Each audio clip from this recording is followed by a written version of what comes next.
வானம் வரும் மேகம் வரும் கூட உன்னோடு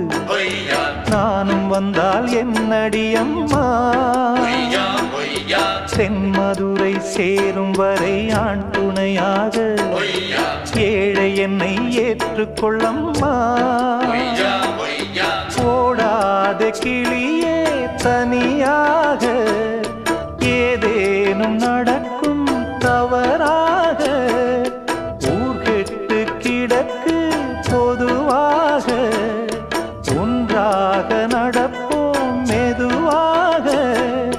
காலடி நோக நாலடி போக பாதையிலே பூவிரிப்பேன் நானே புது ரூட்டுல தான் நல்ல ரோட்டுல தான் நின்றாடும் வெள்ளி நிலவு இந்த ராத்திரி